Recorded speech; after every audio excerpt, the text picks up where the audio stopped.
e dal genio militare del nostro Führer.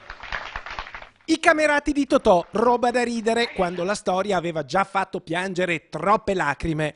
Eppure a 70 anni di distanza in Italia il fascismo è ancora uno spettro da esorcizzare. Così a Vicenza il sindaco Achille Variati per la prima volta in Veneto pone una condizione a chi chiede spazi pubblici per gazebo, volantinaggi e banchetti: che si firmi una dichiarazione di ripudio del fascismo.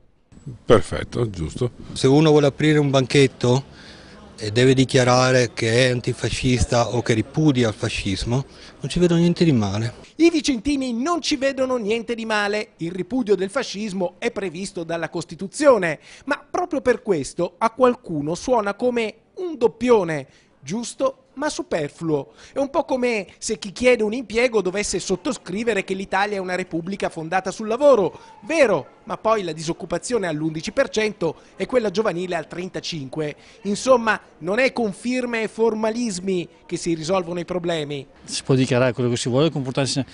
Essere bianchi o neri e rossi, quando uno si comporta male, non è il colore, è la persona che fa la differenza. E Vicenza oggi, tra crisi, negozi che chiudono e degrado, forse...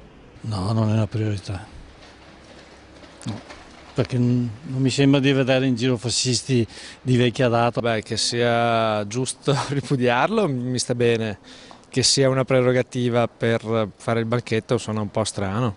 Cosa vuoi che pensi? Il fascismo è una cosa non bella, quindi non capisco perché si debba sottoscrivere questo. Vuol dire che ci sia qualche necessità, ci sia a rischio il fascismo, non so. C'è chi si chiede se esista un pericolo per cui il sindaco uscente abbia sentito l'esigenza di prendere questo provvedimento. Di certo i candidati alla sua poltrona non sembrano così allarmati e sicuramente non giocheranno la partita elettorale sulla minaccia fascista. Anche perché in un mondo globale anche la storia è globale e insegna che tutti gli estremismi sono letali.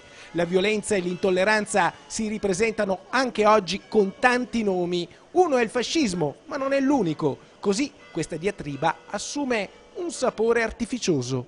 A mio avviso è un po' strumentale.